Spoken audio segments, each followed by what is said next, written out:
శ్రీ గురు చరిత్ర 49వ అధ్యాయం ప్రారంభం. శ్రీ గణేశాయ నమః, శ్రీ సరస్వత్యాయ నమః, శ్రీ గురుభ్యో నమః.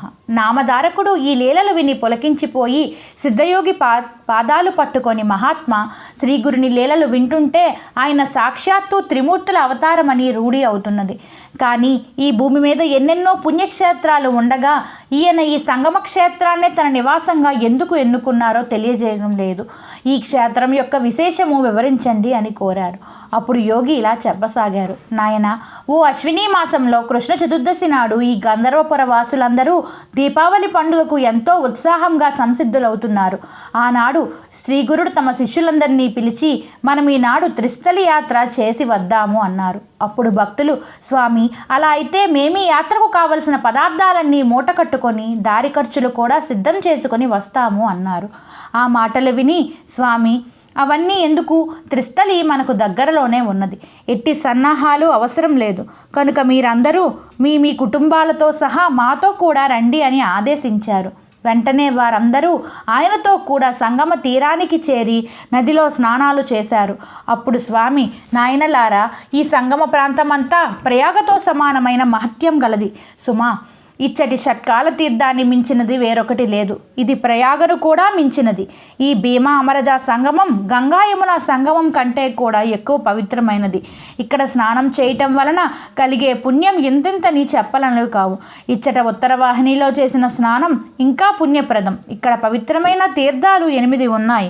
వీటిలో ఒక్కొక్క దాని గురించి అంతని చెప్పగలను అన్నారు. అప్పుడు ఒక భక్తుడు, స్వామి, ఇచ్చట నదికి అమరజ అని పేరు ఎలా వచ్చినది? అది ఎలా ఏర్పడిందో సెలవీయండి అన్నాడు. అప్పుడు శ్రీగురుడు ఇలా చెప్పసాగారు. పూర్వం ఒకప్పుడు దేవతలకు రాక్షసులకు భయంకరమైన యుద్ధం జరిగింది. అందులో జాలంధ్రుడనే రాక్షసుడు ఎందరో దేవతలను చంపేస్తున్నాడు.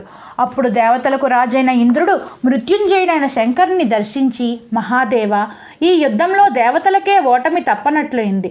అదేమి చిత్రమో కానీ రాక్షసుల దేహాల నుండి కారిన రక్తపు చుక్కల నుండి వేలాదిగా రాక్షసులు పుట్టి ముల్లోకాలలోని దేవతలను సంహరిస్తున్నారు అని మొరపెట్టుకున్నారు. వెంటనే రుద్రుడు పట్టరాని కోపంతో రాక్షసులతో యుద్ధానికి సంసిద్ధుడయ్యాడు. కానీ ఇంద్రుడు ప్రార్థించిన మీదట ఆ యుద్ధంలో చనిపోయిన దేవతలను బ్రతికించడానికి అమృత భాండం ప్రసాదించాడు. వెంటనే ఇంద్రుడు అది తీసుకువెళ్ళి చనిపోయిన దేవతల మీద చల్లగానే వాళ్ళందరూ జీవించారు. చివరికి ఆ పాత్రలో మిగిలిన అమృతం కొద్దిగా భూమి మీద పడింది. అదే ఈ నదీ రూపంలో ప్రవహిస్తున్నది. అందుకే దీనికి అమరజ అనే పేరు వచ్చింది. అందువల్లనే సంజీవిని వంటి ఈ నీరు సర్వ పాపాలను నశింపచేయగలదు. ఇందులో భక్తి విశ్వాసాలతో స్నానం చేసిన వారికి అపమృత్యు భయం ఉండదు. ఇది అన్ని బాధలను, వ్యాధులను, బ్రహ్మహత్యాది పాపాలను తొలగించటంలో త్రివేణి సంగమంతో సమానమైనది. ఈ సంగమంలో వైశాఖ, కార్తీక, మాఘమాసాలలో యథావిధిగా ఉషఃకాలంలో స్నానం చేస్తే ఈ లోకంలో సుఖము, అటుపై మోక్షము కలుగుతాయి. అందుకు అవకాశం లేనప్పుడు గ్రహణ సమయంలోనూ, సంక్రమణ పర్వదినాలలోనూ, ఏకాదశి మొదలైన తిథులలోనూ ఈ నదిలో స్నానం చేస్తే అనంతమైన ఫలితం వస్తుంది. నిత్యము ఇందులో స్నానం చేసి ఆయుష్మంతులు అవుతారు. ఈ అశ్వత్థ వృక్షం దగ్గరున్న మనోరథ తీర్థంలో స్నానం చేస్తే నిశ్చయంగా మనోరథాలన్నీ నెరవేరుతాయి. భక్తితో అశ్వత్థాన్ని సేవించిన వారికి కలిప్రభావం అంటక మా దర్శనం లభిస్తుంది. కారణం, మేమిందులో ఎల్లప్పుడూ ఉంటాము. అట్టి ఈ కల్పవృక్షాన్ని సంగమేశ్వరుడైన సదాశివుడిని పూజించి త్రయంబక మంత్రం పఠించాలి. శ్రీశైలంలో మల్లికార్జున వలె ఇక్కడ సంగమేశ్వరుడు సుస్థిరంగా ఉన్నాడు. ముందు నందీశ్వరునికి నమస్కరించి తరువాత శివునికి ప్రదక్షిణం చేసి సాష్టాంగ నమస్కారం చేయాలి. ఇలా 3 ప్రదక్షిణలు అయ్యాక ఎడమ చేత్తో నందీశ్వరుణ్ణి వృషణాలు స్పృశించి కొమ్ములపైన బొటన చూపుడు వేల్లో ఆనించి వాటి మధ్య నుండి శివలింగాన్ని దర్శించాలి. భక్తితో ఇలా చేస్తే అభీష్టాలన్నీ నెరవేరుతాయి. ఇక మీ ఎదుటనే ఉన్న మహాతీర్థం సాక్షాత్తు వారణాసియే. అది నాగేశ్వరం అనే గ్రామం నుండి ఇటుగా ప్రవహించినది. దీనిని గురించి ఒక పురాణోపాక్యం ఉన్నది. పూర్వం భారద్వాజ గోత్రుడైన బ్రాహ్మణోత్తముడు నిరంతరం భక్తితో ఈశ్వరారాధన చేసి పూర్ణ విరాగి అయ్యాడు. అతడికి ఈశ్వర సాక్షాత్కారం కలుగుతుండేది. ఆనంద పారవస్యంతో అతడు ఒళ్ళు మరిచి తిరుగుతుంటే లోకులు అతనికి దెయ్యం పట్టింది కాబోలు అనుకునేవారు. ఒకప్పుడు అతడు సోదరులైన ఈశ్వరుడు, పాండురంగడు, కాశీకి బయలుదేరుతూ తమ అన్నయ్య అయిన అతనిని కూడా రమ్మన్నాడు. అతడు నవ్వి, కాశీ విశ్వేశ్వరుడు నాకు దగ్గరలోనే ఉండగా కాళ్ళీడ్చుకుంటూ ఎక్కడికో వెళ్ళడం ఎందుకు అన్నాడు. అలా అయితే మాకు చూపించగలవా అని వారన్నారు. అతడు అంగీకరించి సంగమంలో స్నానం చేసి ఈశ్వరుని ధ్యానించి, వ్యోమకేశ, దీనిని కాశీగా చేసి ఇక్కడ విశ్వేశ్వరుని రూపం అందరికీ చూపించు అని అన్నారు. ప్రార్థించగా అందరికీ అక్కడ వారణాసి కనిపించింది. ఈ కుండమే మణికర్ణిక అయినది. ఈ నది ఉత్తరవాహిని అయ్యే చోట ఆ కాశీ ప్రకటమైంది.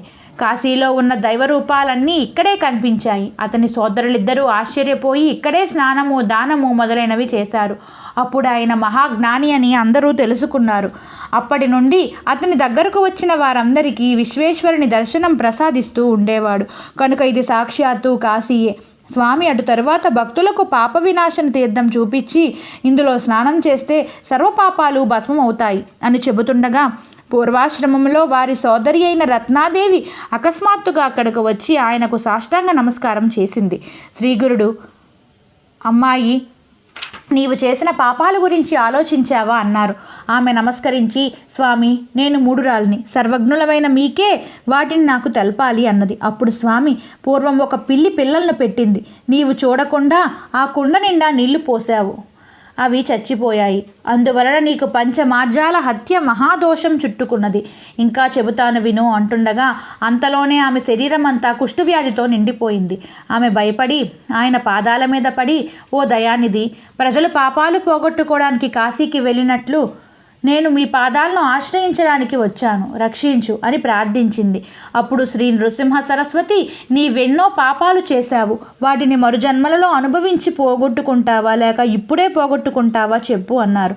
ఆమె, ఇంకా మరొక జన్మ ఎందుకు, నా పాపాలు ఇప్పుడే తొలగించి మరలా జన్మ లేకుండా చేయండి అని ప్రార్థించింది. స్వామి, అలా అయితే నీవు నిత్యము ఈ పాపనాశ తీర్థంలో స్నానం చేస్తూ ఉండు. ఒక్కొక్క స్నానానికి 7 జన్మల పాపం నశించిపోతుంది. ఈ కుష్ఠరోగం ఒక లెక్క అని చెప్పారు. అలా చేయగానే ఆమె వ్యాధి మాయమైంది. అది నేను స్వయంగా చూశాను. ఆ క్షేత్ర మహత్యం చూసి ఆమె అక్కడే ఉండిపోయింది. అప్పుడు స్వామి మా అందరికీ ఇచ్చట కోటి తీర్థం చూపించి, ఇందులో సర్వతీర్థాలు ఉన్నాయి. ఇక్కడ చేసిన స్నానానికి 1,000 గోవులు దానమిచ్చిన ఫలితం ఉంటుంది. ఇక్కడ చేసిన దానానికి కూడా 1,000 రెట్ల ఫలితం ఉంటుంది. దీనికి అవతలనున్న రుద్రపాద తీర్థంలో గయలో లాగే కర్మ చేసి రుద్రపాద స్వామిని పూజించాలి అని చెప్పారు.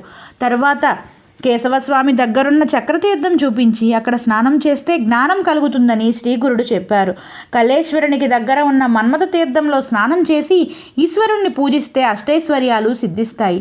శ్రావణ మాసంలో అఖండాభిషేకము, కార్తీక మాసంలో దీపోత్సవము చేస్తే అష్టసిద్ధులు, మోక్షము కూడా లభిస్తాయి. స్వామి చెప్పినది విని అందరూ సంతోషించి ఈ అష్టతీర్థాలలో స్నానం చేశారు.